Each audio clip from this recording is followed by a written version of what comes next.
Hello hi everyone అండి. మారుతి సాహితీ channel ప్రేక్షకులకు స్వాగతం సుస్వాగతం అండి. అంతా బాగున్నారా అండి? మేమంతా బాగున్నామండి. ఈరోజు మన మారుతి సాహితీ ఛానల్లో ఈరోజు రేపు శ్రీరామనవమి సందర్భంగా స్వామివారికి సంబంధించినటువంటి స్తోత్రాలు పాటలు స్వామివారికి సంబంధించినటువంటి విశేషాలతో కూడిన వీడియోలు చేద్దాం అనుకుంటున్నానండి. స్వామివారి ఆశీస్సులు, అమ్మవారి ఆశీస్సులు, లక్ష్మణ స్వామివారి ఆశీస్సులు, ఆంజనేయ స్వామివారి ఆశీస్సులు మనందరికీ ఎల్లవేళలా ఉండాలని మనస్ఫూర్తిగా కోరుకుంటున్నానండి. మొదట శ్రీరామాష్టోత్తర శతనామ స్తోత్రం విందామండి.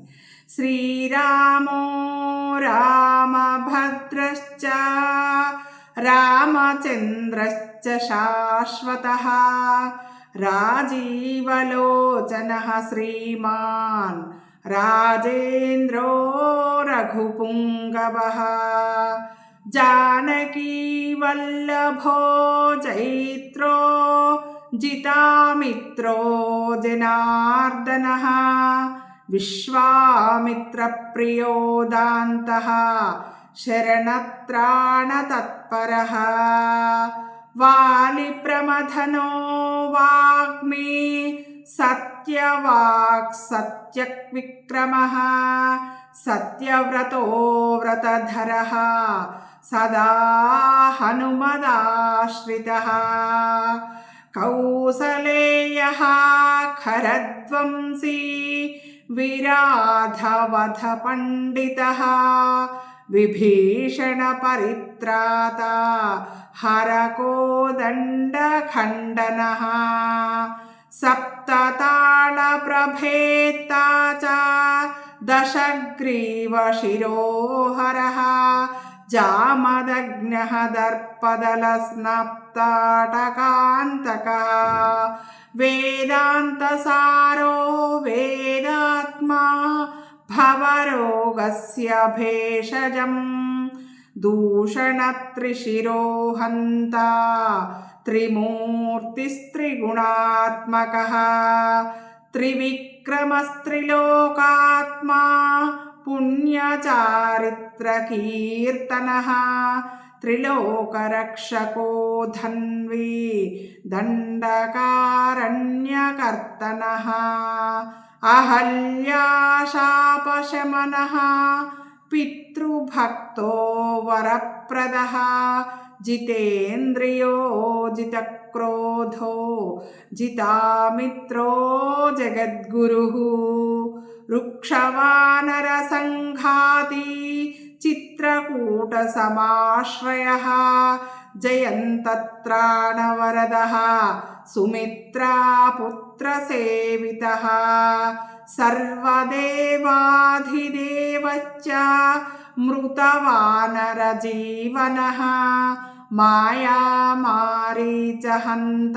च महादेवो महाभुजः सर्वदेवस्तुतः सौम्यो ब्रह्मण्यो मुनिसंस्तुतः महायोगी महोदारः सुग्रीवेप्सितराज्यदः सर्वपुण्याधिकफलः स्मृतसर्वाघनाशनः आदिपुरुषः परमपुरुषो महापुरुष एव च पुण्योदयोदयासारः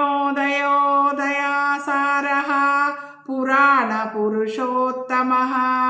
स्मितवक्त्रो मितभाषी पूर्वभाषी च राघवः अनन्तगुणगम्भीरो धीरोदात्तगुणोत्तमः मायामानुषचारित्रो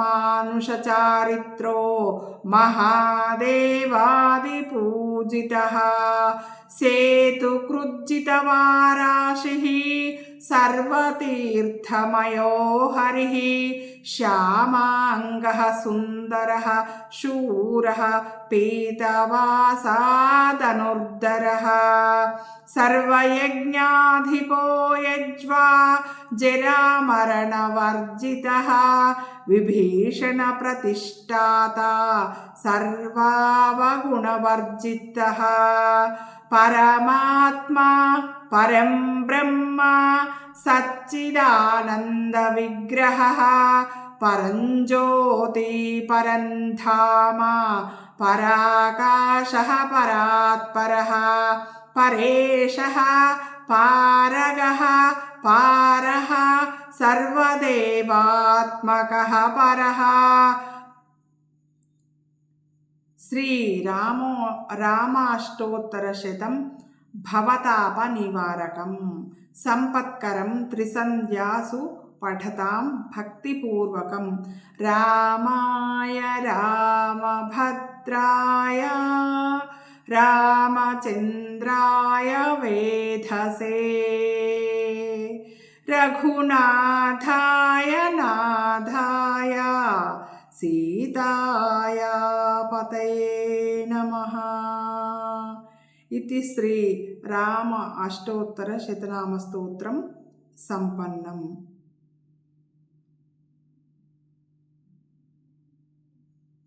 రామ అష్టోత్తర శతనామ స్తోత్రం తర్వాత సీతా అమ్మవారికి సంబంధించి శ్రీ సీత అష్టోత్తర శతనామ స్తోత్రం విందామండి. అగస్త్య ఉవాచ ఏవం సుతీక్ష్ణ సీతయాః కవచం తే మయేరితం అతః పరం శృణుష్వాన్యత్ సీతయాః స్తోత్రముత్తమం యస్మిన్నష్టోత్తరశతం సీతానామాని సంతి అష్టోత్తరశతం సీతానాంనాం స్తోత్రమనుత్తమం. ఏ పఠంతి నరాస్తత్ర తేషాం చ సఫలో భవః ते धन्या मानवा लोके ते वैकुण्ठं व्रजन्ति. ध्यानं वामाङ्गे रघुनायकस्य रुचिरेया संस्थिता शोभना या विप्राधिपया नरम्यनयना या प्रपालानना विद्युत्पुञ्ज विराजमानवसना भक्तार्तिसङ्खण्डना श्रीमद्राघवपादपद्मयुगलन्येस्ते क्षणा सावतु स्तोत्रं.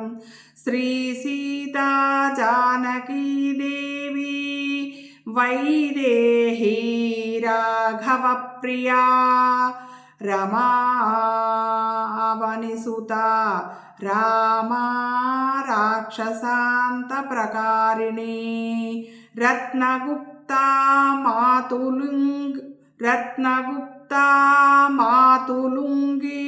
मैथिली भक्ततो रत्नगुप्ता मातुलुङ्गी मैथिली भक्ततोषदा पद्माक्षजा कञ्जनेत्रा स्मितास्यानूपुरस्वना वैकुण्ठनिलया मा श्रीर्मुक्तिदा कामपूरणी नृपात्मजा हेमवर्णा मृदुलाङ्गी सुभाषिणी कुशाम्बिका दिव्यदा च लवमाता मनोहरा हनुमद्वन्दितपदा मुग्धा केयूरधारिणी अशोकवनमध्यस्था रावणादिकमोहिनी विमानसंस्थिता सुभ्रूः सुकेशीरशनान्विता रजोरूपा सत्वरूपा तामसी वह्निवसिनी हेममृगासक्तचित्ता वाल्मीक्याश्रमवासिनी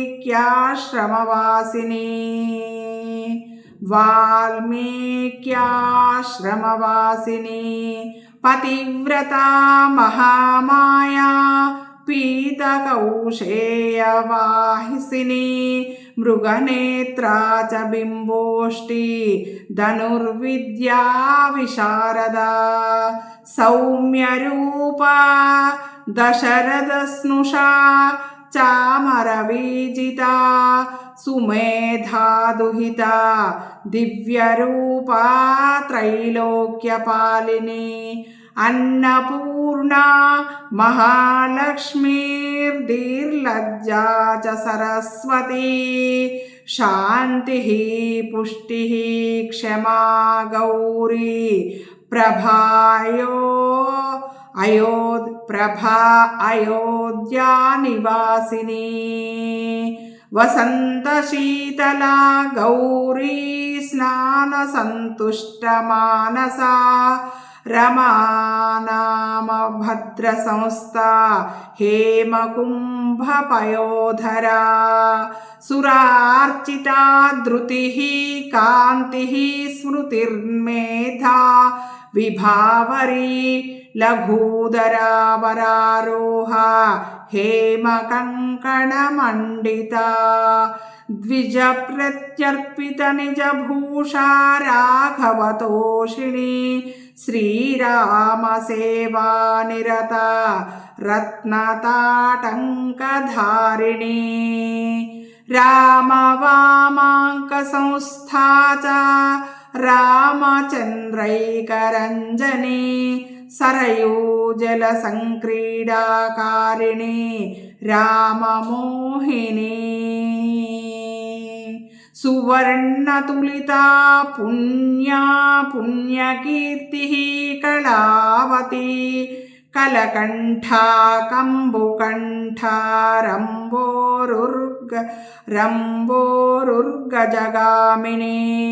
रामार्पितमना रामवन्दिता रामवल्लभा रामपदचिह्नाङ्का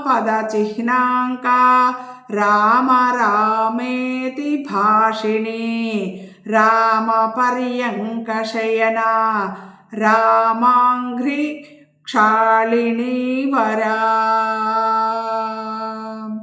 कामधेन्वन्नसन्तुष्टा मातुलुङ्गकरे धृता दिव्यचन्दनसंस्था श्रीर्मूलकासुरमर्दिने एवमष्टोत्तरशतं सीतानाम्नां सुपुण्यदं ये पठन्ति नरा भूम्यां ते धन्याः स्वर्गगामिनः अष्टोत्तरशतं नाम्नां सीतयाः स्तोत्रमुत्तमं जपनीयं प्रयत्नेन सर्वदा भक्तिपूर्वकं सन्ति स्तोत्राण्यसे अनेकानि पुण्यदानि महान्ति च नानेन सदृशानिह तानि सर्वाणि भूसुरा स्तोत्राणामुत्तमं चेदं भुक्तिमुक्तिप्रदं नृणाम् एवं सुतीक्ष्णते प्रोक्तमष्टोत्तरशतं शुभम् सीतानाम्नां पुण्यदं च श्रवणान् मङ्गलप्रदं नरैः प्रातः समुत्थाय पठितव्यं प्रयत्नतः सीतापूजनकालेऽपि सर्ववाञ्छितदायकम् इति श्रीमदानन्दरामायणे सीताष्टोत्तरशतनामस्तोत्रं సంపన్నం. సీతా అష్టోత్తర శతనామ స్తోత్రం విన్నాం కదండి. హనుమత్ స్వామి వారికి సంబంధించి శ్రీ హనుమాన్ అష్టోత్తర శతనామ స్తోత్రం విందామండి. శ్రీ హనుమాన్ అష్టోత్తర శతనామ స్తోత్రం. హనుమానంజనా పుత్రో వాయుసూనుర్మహాబలః रामदूतो हरिश्रेष्ठः सूरीकेसरिनन्दनः सूर्यश्रेष्ठो महाकायो वज्री वज्रप्रहारवान् महासत्वो महारूपो ब्रह्मण्यो ब्राह्मणप्रियः मुख्यप्राणो महाभीमः पूर्णप्रज्ञो महागुरुः ब्रह्मचारी वृक्षधरः पुण्यः श्रीरामकिङ्करः सीताशोकविनाशी च सिंहिका प्राणनाशकः मैनाकगर्वभङ्गश्च छायाग्रहनिवारकः लङ्कामोक्षप्रदो देवः सीतामार्गणतत्परः रामाङ्गुलिप्रदाता च सीताहर्षविवर्धनः महारूपधरो दिव्यो ह्यशोकवननाशकः मन्त्रिपुत्रहरो वीरः पञ्चसेनाग्रमर्दनः दशकण्ठसुतघ्नश्च ब्रह्मस्त्रवशगोऽव्ययः दशास्य सल्लोपवरपरो लङ्कापुरविदाहकः तीर्णाब्धिः कपिराजश्च कपियूथप्ररञ्जकः चूडामणिप्रदाता च श्रीवश्यः प्रियदर्शकः कौपीनकुण्डलधरः कनकाङ्गदभूषणः सर्वशास्त्रसुसम्पन्नः सर्वज्ञो ज्ञानदोत्तमः मुख्यप्राणो महावेगः शब्दशास्त्रविशारदः बुद्धिमान् सर्वलोकेश सुरेशो लोकरञ्जकः लोकनाथो महादर्पः सर्वभूतभयापहः रामवाहनरूपश्च सञ्जीवाचलभेदकः कपीनां प्राणदाता च लक्ष्मणप्राणरक्षकः रामपादसमीपस्थो लोहितास्यो महाहनुः रामसन्देशकर्ता च भरतानन्दवर्धनः रामाभिषेकलोलश्च रामकार्यदुरन्धरः कुन्तीगर्भसमुत्पन्नो भीमो भीमपराक्रमः लाक्षागृहद्विन्निर्मुक्तो हिडिम्बासुरमर्दनः धर्मानुजः पाण्डुपुत्रो धनञ्जयसहायवान् बलासुरवधोद्युक्तस्तग्रामपरिरक्षकः भिक्षाहाररतो नित्यं कुलालगृहमध्यगः पाञ्चाल्युद्वाह सञ्जात सम्मोदो बहुकान्तिमान् विराटनगरे गूढचरः कीचकमर्दनः दुर्योधननिहन्ता च जरासन्धविमर्दनः सौगन्धिकापहर्ता च द्रौपदी प्राणवल्लभः पूर्णबोधो व्यासशिष्यो यतिरूपो महामतिः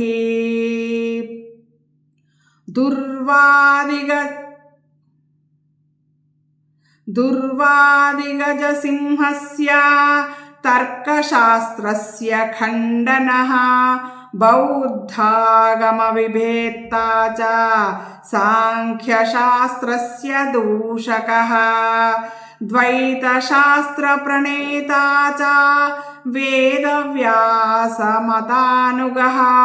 పూర్ణానందः పూర్ణసత్వः పూర్ణవైరాగ్యసాగరः అష్టోత్తరశతం దివ్యం వాయుసూనోర్మహాత్మనः యః పఠేత్ శ్రద్ధయా నిత్యం సర్వబంధాత్ ప్రముచ్యతే. ఇది శ్రీ పద్మోత్తరఖండే శ్రీ హనుమాన్ అష్టోత్తర శతనామ స్తోత్రం సంపన్నం. రామ అష్టోత్తర శతనామం, సీతామ్మవారి అష్టోత్తర శతనామం, ఆంజనేయ స్వామి వారి అష్టోత్తర శతనామ స్తోత్రం విన్నాం కదండి. శ్రీరామనవమి శుభాకాంక్షలు మీ అందరికీ మరొక మారు తెలియజేసుకుంటూ రామయ్య తండ్రి, సీతమ్మ తల్లి, హనుమాన్ స్వామి వారి ఆశీస్సులు, లక్ష్మణ స్వామి వారి ఆశీస్సులు మనందరికీ ఎల్లవెల్లలా ఉండాలని మనస్ఫూర్తిగా మరో మారు కోరుకుంటూ ఉంటానండి. మీ మారుతి సాహిత్య ఛానల్.